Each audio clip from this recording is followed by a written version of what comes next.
In this video, I'd like to talk about finding the midpoint of two complex numbers. And you can see on this complex plane that we have two complex numbers, z1 and z2. And remember that these numbers have both real parts and imaginary parts, where this imaginary axis, these are multiples of the imaginary unit I, which recall is the square root of -1. And to find the midpoint of these numbers, you can imagine drawing a line between them, and we essentially need to find the point in the middle of this line. So it will be somewhere around here, but the process for actually determining that midpoint, which we'll call M, is very similar to the process for finding the midpoint between two coordinate points on the normal xy plane. And we'll essentially be taking the average of the real parts to find the real part of the midpoint and taking the average of the imaginary parts to find the imaginary part of the midpoint.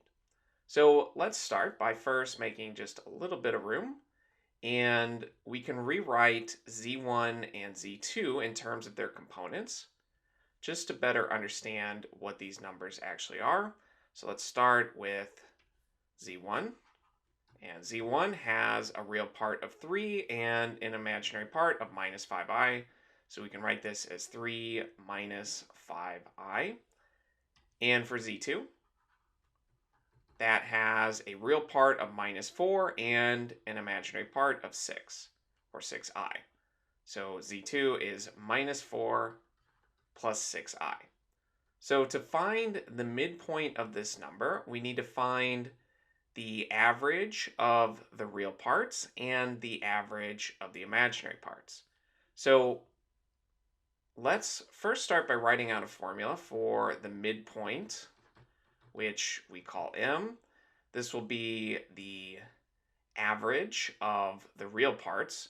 And if we write this out generally, we can say that z1 is a1 plus b1i, and z2 is a2 plus b2i. Then we can come up with this formula so that we can apply it to any two complex numbers.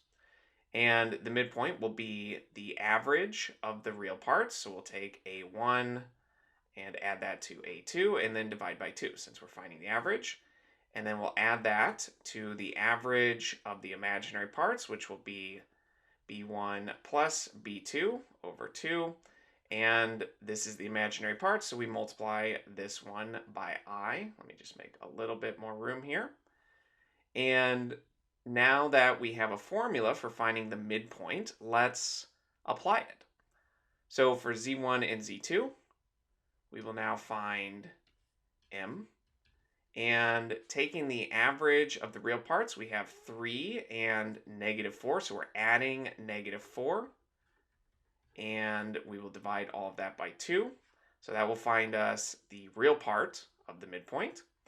And now we do the same thing for the imaginary parts. We have -5 for the imaginary part of z1, and we will add that to 6, the imaginary part of z2. We will divide by 2 to find the average.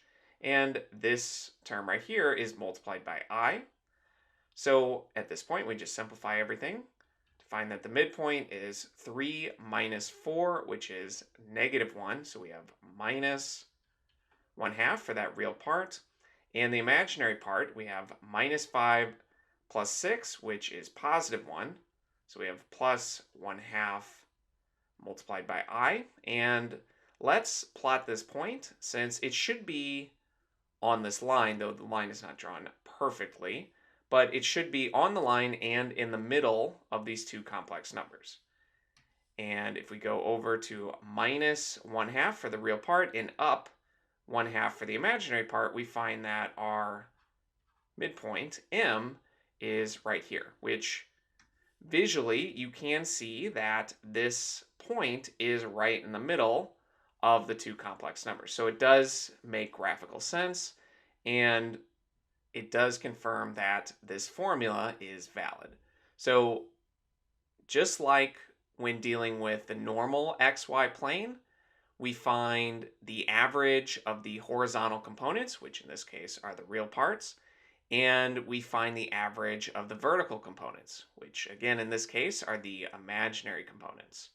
So finding the midpoint is all about finding the averages of the different coordinates.